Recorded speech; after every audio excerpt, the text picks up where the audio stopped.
अनमोल वचन। संगत जी, वाहिगुरु जी का खालसा, वाहिगुरु जी की फतेह। गुरु नानक साहब महाराज जगत जलंदे नूं तारदे होए सतगुरु साहब जी ने ਵੱਖ-ਵੱਖ ਥਾਵਾਂ ਦੇ ਉੱਪਰ ਜਾ ਕੇ ਸੰਸਾਰ ਦੇ ਲੋਕਾਂ ਨੂੰ ਸੱਚ ਦਾ ਉਪਦੇਸ਼ ਦ੍ਰਿੜ ਕਰਵਾਇਆ। ਜਦੋਂ ਗੁਰੂ ਨਾਨਕ ਸਾਹਿਬ ਮਹਾਰਾਜ ਇਹ ਤੀਸਰੀ ਉਦਾਸੀ ਤੋਂ ਵਾਪਸ ਆਉਂਦੇ ਪਏ ਨੇ, ਗੁਰੂ ਨਾਨਕ ਸਾਹਿਬ ਮਹਾਰਾਜ ਸੈਦਪੁਰ ਦੀ ਧਰਤੀ ਦੇ ਉੱਪਰ ਟਿਕੇ ਨੇ। ਸੈਦਪੁਰ ਗੁਰੂ ਨਾਨਕ ਸਾਹਿਬ ਮਹਾਰਾਜ ਦੂਸਰੀ ਵਾਰ ਗਏ। ਪਹਿਲੀ ਵਾਰ ਆਪ ਜੀ ਨੂੰ ਯਾਦ ਹੋਵੇਗਾ ਜਦੋਂ ਗੁਰੂ ਨਾਨਕ ਸਾਹਿਬ ਮਹਾਰਾਜ ਭਾਈ ਲਾਲੋ ਦੇ ਘਰ ਜਾਂਦੇ, ਜਦੋਂ ਮਲਕ ਭਾਗੋ ਦਾ ਹੰਕਾਰ ਦੂਰ ਕਰਦੇ, ਜਦੋਂ ਮਲਕ ਭਾਗੋ ਦੇ ਉਹ ਜਿਹੜੇ ਸਰਾਧ ਵਾਲੇ ਦਿਨ ਸਨ, ਉਹਨਾਂ ਦਿਨਾਂ ਦੇ ਦੌਰਾਨ ਸਤਿਗੁਰੂ ਗੁਰੂ ਨਾਨਕ ਸਾਹਿਬ ਮਹਾਰਾਜ ਜੀ ਨੇ ਮਲਕ ਭਾਗੋ ਨੂੰ ਸੱਚ ਦਾ ਉਪਦੇਸ਼ ਦ੍ਰਿੜ ਕਰਵਾਇਆ ਸੀ। ਹੁਣ ਦੂਸਰੀ ਵਾਰ ਗੁਰੂ ਨਾਨਕ ਸਾਹਿਬ ਮਹਾਰਾਜ ਸੈਦਪੁਰ ਦੀ ਧਰਤੀ ਤੇ ਗਏ ਔਰ ਇਸੇ ਸਮੇਂ ਦੌਰਾਨ ਬਾਬਰ ਨੇ ਭਾਰਤ ਦੇ ਉੱਪਰ ਹਮਲਾ ਕੀਤਾ। ਬਾਬਰ ਜਿਹੜਾ ਕਾਬਲ ਦਾ ਬਾਦਸ਼ਾਹ ਸੀ, 1483 ਦੇ ਵਿੱਚ ਇਸ ਬਾਬਰ ਦਾ ਜਨਮ ਹੋਇਆ ਔਰ ਇਹਦਾ ਇਤਿਹਾਸ ਦੇ ਵਿੱਚ ਪੂਰਾ ਨਾਂ ਜ਼ਹੀਰੁੱਦੀਨ ਮੁਹੰਮਦ ਬਾਬਰ ਬੇਗ ਆਇਆ ਹੈ। ਇਸ ਜ਼ਹੀਰੁੱਦੀਨ ਮੁਹੰਮਦ ਬਾਬਰ ਬੇਗ ਨੇ ਭਾਰਤ ਦੇ ਉੱਪਰ ਕਈ ਹਮਲੇ ਕੀਤੇ। ਪਹਿਲਾ ਹਮਲਾ ਉਹਨੇ 1519 ਦੇ ਵਿੱਚ ਕੀਤਾ ਔਰ ਇਹ ਜਦੋਂ ਗੁਰੂ ਨਾਨਕ ਸਾਹਿਬ ਮਹਾਰਾਜ ਜੀ 1521 ਦੇ ਵਿੱਚ ਸੈਦਪੁਰ ਦੀ ਧਰਤੀ ਤੇ ਗਏ ਨੇ ਔਰ ਉਸ ਵਕਤ ਵੀ ਬਾਬਰ ਨੇ ਹਮਲਾ ਕੀਤਾ। ਵੈਸੇ ਭਾਰਤ ਦੇ ਵਿੱਚ ਮੁਸਲਮਾਨਾਂ ਦੇ ਹਮਲੇ ਜਿਹੜੇ ਹੈ ਉਹ 712 ਈਸਵੀ ਤੋਂ ਸ਼ੁਰੂ ਹੋਏ। ਪਹਿਲੀ ਵਾਰ ਮੁਹੰਮਦ ਬਿਨ ਕਾਸਬ ਨੇ ਭਾਰਤ ਦੇ ਉੱਪਰ ਹਮਲਾ ਕੀਤਾ, ਦੁਨੀਆ ਨੂੰ ਲੁੱਟਿਆ। ਇਸੇ ਤਰ੍ਹਾਂ ਦੇ ਨਾਲ ਇੱਕ ਤੋਂ ਇੱਕ ਉਹ ਜਿਹੜਾ ਮੁਸਲਮਾਨਾਂ ਦਾ ਕੋਈ ਨਾ ਕੋਈ ਜਰਨੈਲ ਭਾਰਤ ਦੇ ਉੱਪਰ ਹਮਲਾ ਕਰਨ ਵਾਸਤੇ ਆਉਂਦਾ ਰਿਹਾ। ਇੱਥੇ ਗਜ਼ਨਵੀ ਵਰਗਿਆਂ ਨੇ ਬਹੁਤ ਸਾਰਾ ਸੋਨਾ ਚਾਂਦੀ ਹੀਰੇ ਮੋਤੀ ਇਕੱਠੇ ਕਰਕੇ ਗਏ। ਇੱਥੇ ਵੱਡੇ ਵੱਡੇ ਸੋਮਨਾਥ ਵਰਗੇ ਮੰਦਰ ਜਿਹੜੇ ਉਹ ਲੁੱਟੇ ਗਏ, ਸੋਨੇ ਦੀਆਂ ਮੂਰਤੀਆਂ ਲੁੱਟੀਆਂ ਗਈਆਂ। ਪਰ ਐਸਾ ਕੋਈ ਵੀ ਭਾਰਤ ਦੇ ਵਿੱਚ ਕੋਈ ਮਰਦ ਨਹੀਂ ਹੈ ਜਿਹੜਾ ਉਹਨਾਂ ਮੁਗਲਾਂ ਦਾ, ਉਹਨਾਂ ਮੁਸਲਮਾਨਾਂ ਦਾ ਮੁਕਾਬਲਾ ਕਰ ਸਕੇ, ਉਹਨਾਂ ਲੁਟੇਰਿਆਂ ਦੇ ਨਾਲ ਟੱਕਰ ਲੈ ਸਕੇ। ਇਹ ਪਹਿਲੀ ਵਾਰ ਹੋਇਆ ਕਿ 712 ਤੋਂ ਹਮਲੇ ਹੋਣੇ ਸ਼ੁਰੂ ਹੋਏ। ਪਹਿਲੀ ਵਾਰ 1521 ਦੇ ਵਿੱਚ ਜਦੋਂ ਬਾਬਰ ਚੜ੍ਹ ਕੇ ਆਇਆ ਤੇ ਭਾਰਤ ਦੇ ਵਿੱਚੋਂ ਕੋਈ ਸੱਚ ਦੀ ਆਵਾਜ਼ ਨਿਕਲੀ ਹੋਵੇ। ਉਹ ਸੱਚ ਦੀ ਆਵਾਜ਼ ਬੁਲੰਦ ਕਰਨ ਵਾਲਾ ਕੌਣ ਹੈ? ਡਾਕਟਰ ਮੁਹੰਮਦ ਇਕਬਾਲ ਕਹਿੰਦੇ, ਫਿਰ ਉੱਠੀ ਆਖਰ ਸਦਾ ਤੌਹੀਦ ਕੀ ਪੰਜਾਬ ਸੇ, हिंद को एक मर्दे कामल ने जगाया ख्वाब से। पहली बार इस सुती हुई जनता नूं किसी ने जगाया ते वो जगाउण वाले गुरु नानक साहब महाराज जी सन, जिन्हां ने सिंह बुक्कै मिरगावली भन्नी जाए ना धीर धरोआ, जिहड़े गुरु नानक साहब महाराज शेर की तरह गरजे सन। बाबर ने ऐमनाबाद की धरती के उपर हमला किया। वैसे वो जिहड़े ऐमनाबाद के लोग सन ਉਹ ਵੀ ਐਸ਼ੋ ਇਸ਼ਰਤ ਦੇ ਵਿੱਚ ਪਏ ਹੋਏ ਸਨ। ਉਹਨਾਂ ਨੇ ਆਪਣੇ ਫਰਜ਼ ਨੂੰ ਭੁਲਾ ਦਿੱਤਾ ਸੀ। ਉਹ ਆਪਣੀ ਗਰੀਬ ਪ੍ਰਜਾ ਦੇ ਉੱਪਰ ਜ਼ੁਲਮ ਕਰ ਰਹੇ ਸਨ। ਦਿਨ ਰਾਤ ਨਸ਼ਿਆਂ ਦੇ ਵਿੱਚ ਪੈ ਕੇ ਗਲਤਾਨ ਹੋ ਚੁੱਕੇ ਸਨ। ਜਿਹੜੇ ਕੇਵਲ ਰੰਗ ਰਲੀਆਂ ਮਨਾਉਣ ਦੇ ਵਿੱਚ ਆਪਣੇ ਜੀਵਨ ਨੂੰ ਗੁਜ਼ਾਰਦੇ ਪਏ ਸਨ। ਗੁਰੂ ਨਾਨਕ ਸਾਹਿਬ ਮਹਾਰਾਜ ਕਹਿੰਦੇ ਨੇ, ਇਹਨਾਂ ਦੇ ਵੀ ਕੀਤੇ ਹੋਏ ਪਾਪਾਂ ਦਾ ਫਲ ਭੁਗਤਾਉਣ ਵਾਸਤੇ ਮੰਨ ਲਓ ਬਾਬਰ ਜਿਹੜਾ ਹੈ ਉਹ ਜਮਰਾਜ ਬਣ ਕੇ ਆਉਂਦਾ ਪਿਆ ਹੈ। ਗੁਰੂ ਨਾਨਕ ਸਾਹਿਬ ਮਹਾਰਾਜ ਜੀ ਨੇ ਮੁਬਾਰਕ ਬੋਲ ਵੀ ਕਹੇ। ਗੁਰਦੇਵ ਕਹਿੰਦੇ, ਜੈਸੀ ਮੈਂ ਆਵੈ ਖਸਮ ਕੀ ਬਾਣੀ, ਤੈਸੜਾ ਕਰੀ ਗਿਆਨ ਵੇ ਲਾਲੋ, ਪਾਪ ਕੀ ਜੰਜ ਲੈ ਕਾਬਲੋਂ ਧਾਇਆ, ਜੋਰੀ ਮੰਗੈ ਦਾਨ ਵੇ ਲਾਲੋ। ਸਤਿਗੁਰੂ ਕਹਿੰਦੇ ਪਾਪ ਦੀ ਜੰਜ ਲੈ ਕੇ ਆ ਰਿਹਾ ਹੈ। ਮੰਨ ਲਓ ਪਾਪ ਦੀ ਜੰਜ ਦਾ ਲਾੜਾ ਬਣ ਕੇ ਬਾਬਰ ਆਉਂਦਾ ਪਿਆ ਹੈ। ਜਦੋਂ ਬਾਬਰ ਆਇਆ ਤੇ ਜਿਹੜੇ ਭਾਰਤ ਦੇ ਲੋਕ ਸਨ, ਇਹਨਾਂ ਨੇ ਕੀ ਕੀਤਾ? ਬਾਬਰ ਜਿਹੜਾ ਉਹ ਮੁਗਲ ਹੈ, ਉਹ ਮੁਗਲ ਚੜ੍ਹ ਕੇ ਆ ਰਿਹਾ ਹੈ। ਇੱਥੋਂ ਦੇ ਲੋਕ ਜਿਹੜੇ ਸਾਨੂੰ ਪਠਾਨ ਸਨ, ਹੈ ਦੋਵੇਂ ਮੁਸਲਮਾਨ। ਤੇ ਇਹਨਾਂ ਨੇ ਕੀ ਕੀਤਾ? ਇਹਨਾਂ ਨੇ ਐਸੇ ਕਰਮਕਾਂਡ, ਵਹਿਮ ਭਰਮ, ਪਖੰਡਾਂ ਵਿੱਚ ਪਏ ਹੋਏ ਲੋਕਾਂ ਨੇ ਕੀ ਕੀਤਾ? ਆਪਣੇ ਘਰਾਂ ਦੇ ਬਾਹਰ ਉਸ ਵਕਤ ਧਾਰਮਿਕ ਪੀਰਾਂ ਨੂੰ ਬਿਠਾ ਦਿੱਤਾ ਕਿ ਪੀਰ ਜਿਹੜੇ ਆ ਇੱਥੇ ਬੈਠ ਕੇ ਮੰਤਰ ਪੜ੍ਹਨਗੇ। ਤੇ ਜਦੋਂ ਪੀਰਾਂ ਨੇ ਮੰਤਰ ਪੜ੍ਹਨੇ ਆ ਤੇ ਬਾਬਰ ਵੱਡੀਆਂ ਫੌਜਾਂ ਜਿਹੜੀਆਂ, ਮੁਗਲਾਂ ਦੀਆਂ ਫੌਜਾਂ ਜਿਹੜੀਆਂ ਉਹ ਅੰਨੀਆਂ ਹੋ ਜਾਣਗੀਆਂ। ਉਹ ਸਾਡਾ ਕੁਛ ਨਹੀਂ ਵਿਗਾੜ ਸਕਣਗੀਆਂ। ਅੰਨੀਆਂ ਹੋਈਆਂ ਫੌਜਾਂ ਜਿਹੜੀਆਂ ਵਾਪਸ ਚਲੇ ਜਾਣਗੀਆਂ। ਇੱਥੋਂ ਤੱਕ ਕਹਿਣ ਲੱਗੇ, ਕਹਿੰਦੇ ਬਾਬਰ ਨੇ ਸਾਨੂੰ ਕੀ ਲੁੱਟਣਾ, ਅਸੀਂ ਬਾਬਰ ਦੀਆਂ ਫੌਜਾਂ ਨੂੰ ਲੁੱਟ ਲੈਣਾ, ਕਿਉਂ ਇਦਾਂ ਦੇ ਮੰਤਰ ਪੜ੍ਹਨੇ ਆ। ਮੈਨੂੰ ਖਿਮਾ ਕਰਿਓ ਜੇ, ਮੰਤਰਾਂ ਦੇ ਨਾਲ ਕਦੇ ਯੁੱਧ ਨਹੀਂ ਜਿੱਤੇ ਜਾ ਸਕਦੇ। ਗੁਰੂ ਨਾਨਕ ਸਾਹਿਬ ਮਹਾਰਾਜ ਜੀ ਨੇ ਫਿਰ ਆਪਣੀ ਪਵਿੱਤਰ ਗੁਰਬਾਣੀ ਰਾਹੀਂ ਇਹ ਮੁਬਾਰਕ ਬੋਲ ਕੇ ਸਤਿਗੁਰੂ ਕਹਿੰਦੇ ਨੇ, ਕੋਟੀ ਹੂੰ ਪੀਰ ਵਰਜ਼ ਰਹਾਏ, ਜਾਂ ਮੀਰ ਸੁਣਿਆ ਤਾਇਆ। ਮੀਰ ਦਾ ਭਾਵ ਹੈ ਬਾਦਸ਼ਾਹ, ਬਾਦਸ਼ਾਹ ਭਾਵ ਬਾਬਰ। ਜਦੋਂ ਪਤਾ ਲੱਗਾ ਕਿ ਬਾਬਰ ਬਾਦਸ਼ਾਹ ਚੜ੍ਹ ਕੇ ਆ ਰਿਹਾ ਹੈ, ਗੁਰੂ ਨਾਨਕ ਸਾਹਿਬ ਮਹਾਰਾਜ ਕਹਿੰਦੇ ਇੱਥੋਂ ਦੇ ਲੋਕਾਂ ਨੇ ਕਰੋੜਾਂ ਪੀਰ ਮਨਾਏ, ਕਰੋੜਾਂ ਬੇਨਤੀਆਂ ਕੀਤੀਆਂ। ਤੇ ਜਿਹੜੇ ਉਸ ਵਕਤ ਦੇ ਬ੍ਰਾਹਮਣ ਸਨ, ਛਤਰੀਏ ਸਨ, ਉਹਨਾਂ ਨੇ ਹਵਨ ਇਤਿਆਦਿਕ ਕੀਤੇ। ਪਠਾਣਾ ਨੇ ਪੀਰ ਫਕੀਰ ਮਨਾਏ। ਸਤਿਗੁਰੂ ਕਹਿੰਦੇ ਕਰੋੜਾਂ ਪੀਰ ਮਨਾਏ ਗਏ, ਉਹਨਾਂ ਦੇ ਕੋਲੋਂ ਮੰਤਰ ਵੀ ਬੜੇ ਪੜ੍ਹਵਾਏ ਗਏ। ਪਰ ਹੋਇਆ ਕਿ ਥਾਨ ਮੁਕਾਮ ਜਲੇ ਬਿਜ ਮੰਦਰ, ਮੁਸ਼ ਮੁਸ਼ ਕੋਇਰ ਲਾਇਆ, ਕੋਈ ਮੁਗਲ ਨਾ ਹੋਆ ਅੰਦਾ, ਕਿਨੇ ਨਾ ਪਰਚਾ ਲਾਇਆ।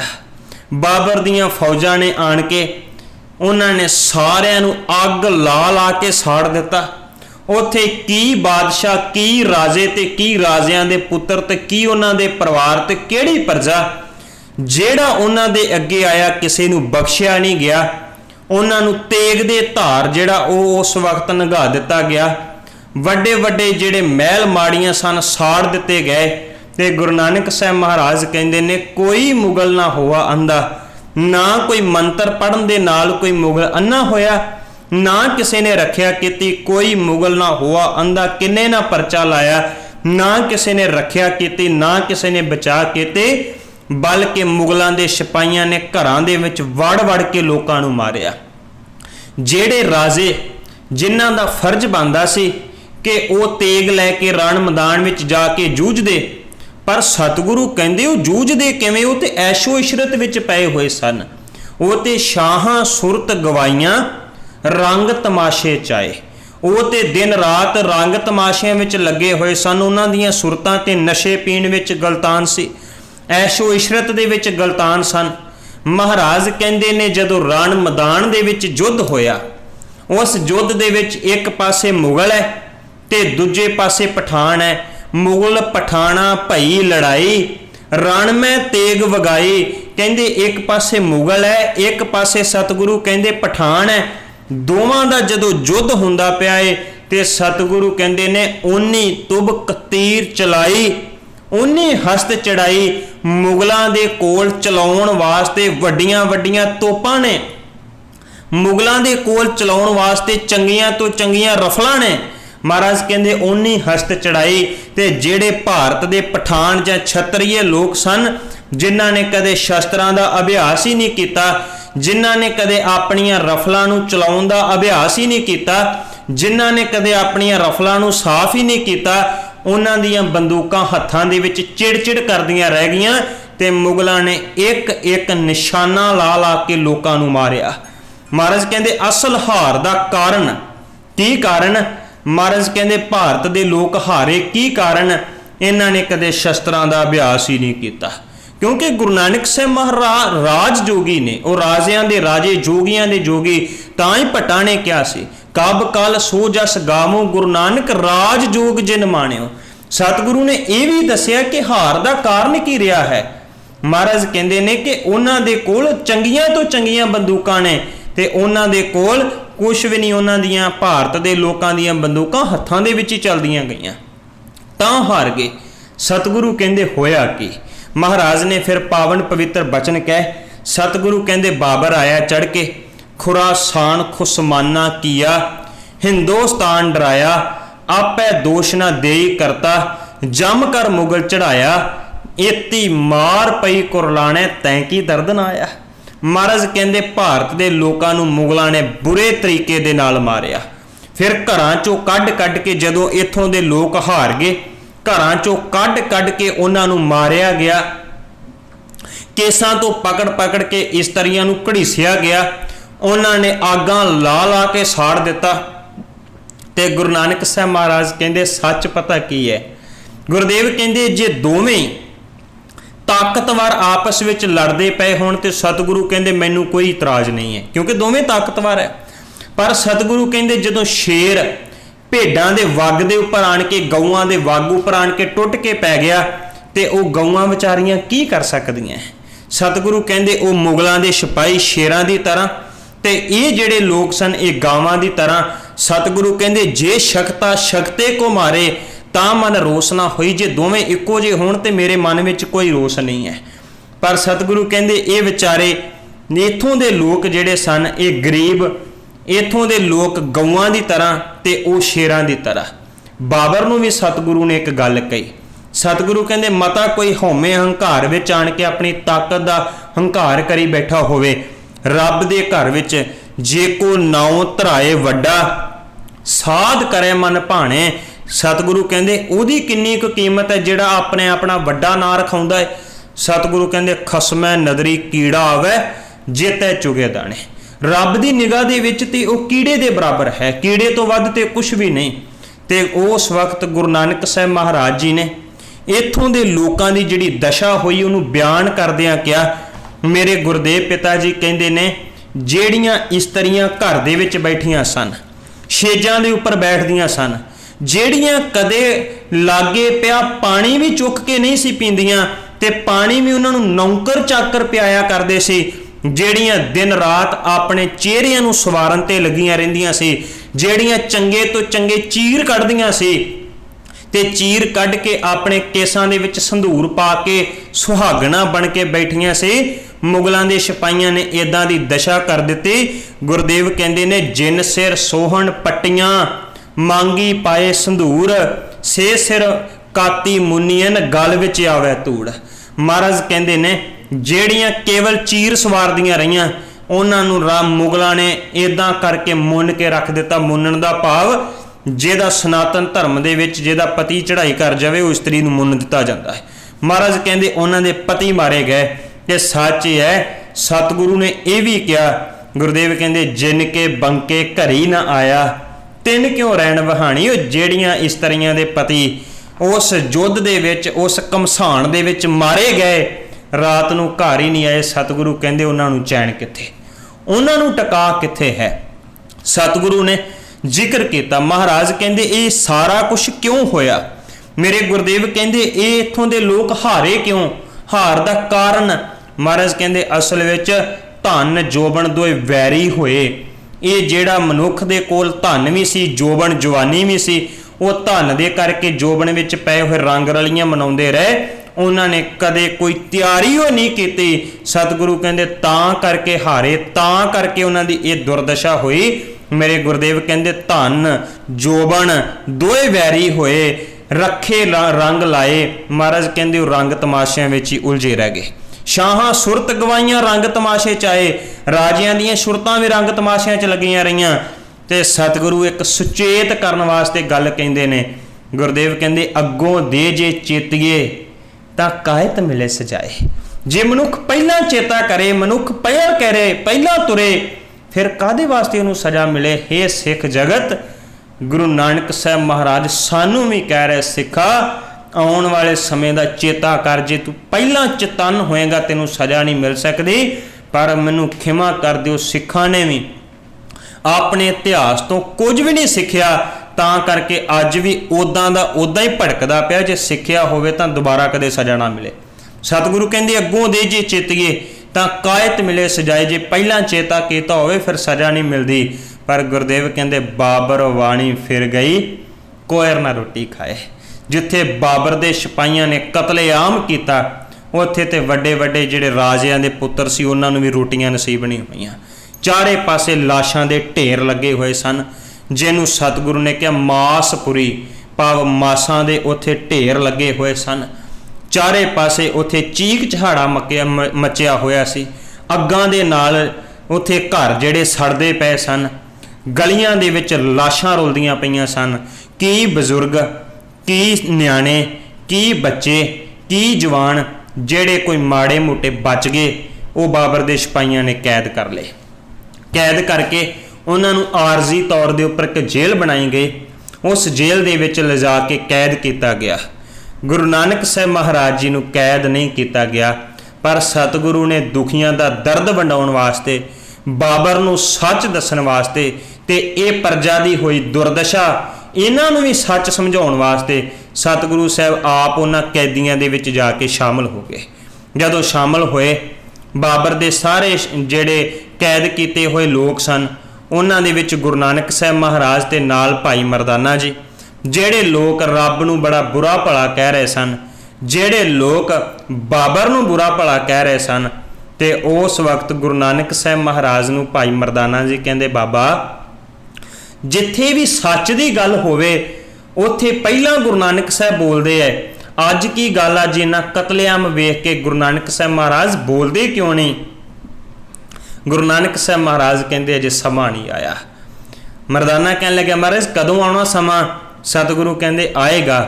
ਜਿਸ ਵਕਤ ਜੇਲ੍ਹ ਦੇ ਵਿੱਚ ਕੈਦ ਕੀਤਾ ਗਿਆ, ਗੁਰੂ ਨਾਨਕ ਸਾਹਿਬ ਮਹਾਰਾਜ ਜੀ ਦੇ ਗੁਣਾਂ ਦੀ ਮਹਿਕ ਜਦੋਂ ਦੂਰ ਤੱਕ ਖਿਲਰੀ, ਸਤਿਗੁਰੂ ਨੇ ਜਦੋਂ ਕੀਰਤਨ ਦੇ ਰਾਹੀਂ ਸ਼ਹਿਬਰ ਲਾਈ ਤੇ ਸਿਪਾਹੀਆਂ ਨੇ ਜਾ ਕੇ ਦੌੜ ਕੇ ਬਾਬਰ ਨੂੰ ਦੱਸਿਆ, ਬਾਬਰ ਤੇਰੇ ਉਸ ਕਤਲੇਆਮ ਦੇ ਵਿੱਚ, ਤੇਰੇ ਉਹਨਾਂ ਕੈਦੀਆਂ ਦੇ ਵਿੱਚ ਇੱਕ ਫਕੀਰ ਪਕੜਿਆ ਗਿਆ ਹੈ।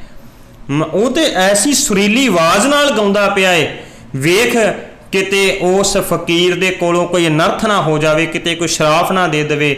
ਤੇ ਉਸ ਵਕਤ ਬਾਬਰ ਨੇ ਕਿਹਾ ਬੁਲਾਇਆ ਜਾਏ, ਬੁਲਾਓ ਉਸ ਫਕੀਰ ਨੂੰ। ਗੁਰੂ ਨਾਨਕ ਸਾਹਿਬ ਮਹਾਰਾਜ ਨੂੰ ਬੁਲਾਉਣ ਵਾਸਤੇ ਆਏ।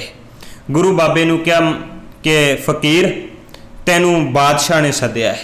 ਮਹਾਰਾਜ ਕਹਿਣ ਲੱਗੇ, ਕਹਿੰਦੇ ਮੈਨੂੰ ਬਾਦਸ਼ਾਹ ਦੀ ਲੋੜ ਕੋਈ ਨਹੀਂ, ਜੇ ਬਾਦਸ਼ਾਹ ਨੂੰ ਲੋੜ ਹੈ ਤੇ ਉਹ ਚੱਲ ਕੇ ਮੇਰੇ ਕੋਲ ਆ ਜਾਵੇ। ਜਦੋਂ ਇਹ ਗੱਲ ਬਾਬਰ ਨੇ ਸੁਣੀ, ਬਾਬਰ ਹੈਰਾਨ ਰਹਿ ਗਿਆ, ਕਹਿੰਦਾ ਇੰਨੀ ਬਹਾਦਰੀ ਜਾਂ ਤੇ ਕੋਈ ਰੱਬ ਤੱਕ ਪਹੁੰਚਿਆ ਹੋਇਆ ਫਕੀਰ ਕਰ ਸਕਦਾ ਹੈ ਜਾਂ ਕੋਈ ਸੂਰਮਾ ਕਰ ਸਕਦਾ ਹੈ, ਪਰ ਬਾਬਰ ਕੌਣ ਦੱਸੇ ਤੈਨੂੰ ਕੋਈ ਫਕੀਰ ਜਾਂ ਸੂਰਮਾ ਨਹੀਂ। ਗੁਰੂ ਨਾਨਕ ਸਾਹਿਬ ਮਹਾਰਾਜ ਸੂਰਮਾ ਵੀ ਹੈ ਤੇ ਗੁਰੂ ਨਾਨਕ ਸਾਹਿਬ ਮਹਾਰਾਜ ਫਕੀਰ ਵੀ ਹੈ, ਉਹ ਰਾਜੇ ਵੀ ਹੈ, ਉਹ ਜੋਗੀ ਵੀ ਹੈ। ਗੁਰੂ ਨਾਨਕ ਸਾਹਿਬ ਮਹਾਰਾਜ ਜੀ ਸੂਰਮਿਆਂ ਦੇ ਸੂਰਮੇ ਤੇ ਜੋਗੀਆਂ ਦੇ ਜੋਗੀ। ਜਿਸ ਵਕਤ ਬਾਬਰ ਨੂੰ ਇਹ ਗੱਲ ਸੁਣੀ, ਬਾਬਰ ਦੌੜਿਆ ਜੇਲ੍ਹ ਵਾਲੇ ਪਾਸੇ ਨੂੰ। ਉਹਨੇ ਆਇਆ ਗੁਰੂ ਨਾਨਕ ਸਾਹਿਬ ਮਹਾਰਾਜ ਜੀ ਦੇ ਕੋਲ ਆਇਆ, ਬਾਬਾ ਕੀਰਤਨ ਦੇ ਵਿੱਚ ਜੁੜਿਆ ਹੋਇਆ।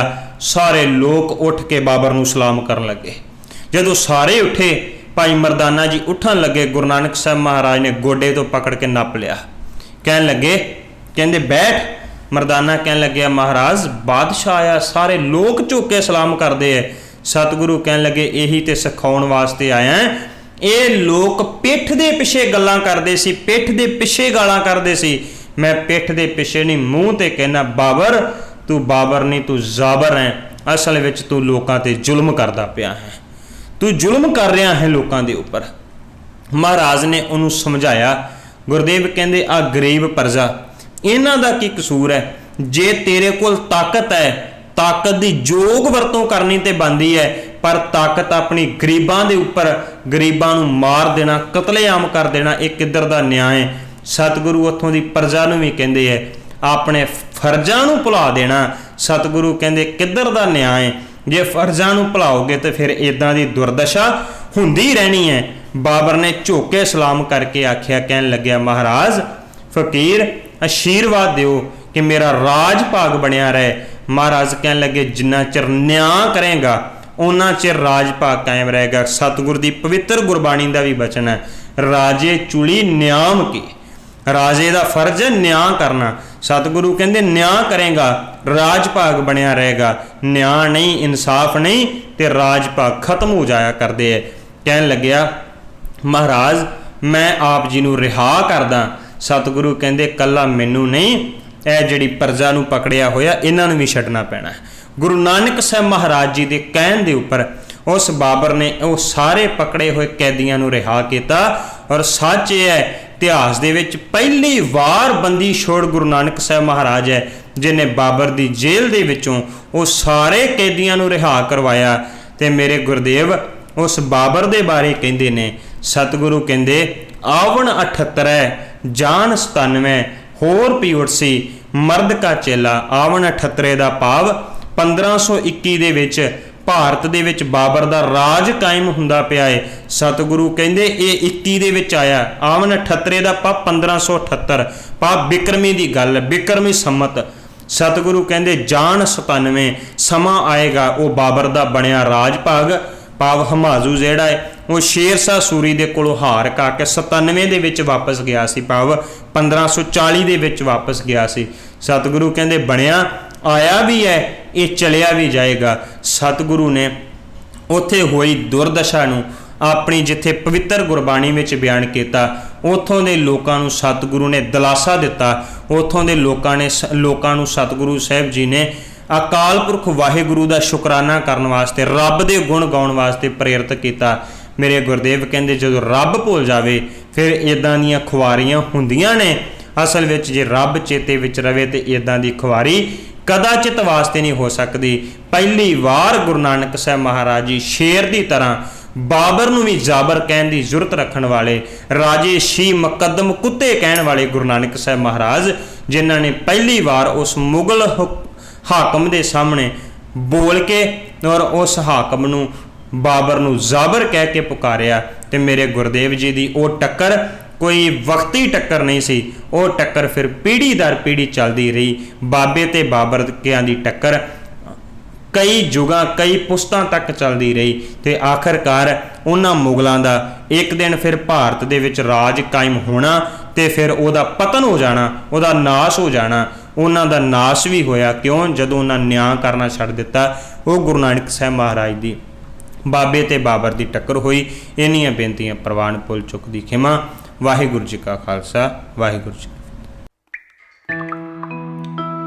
ਅਨਮੋਲ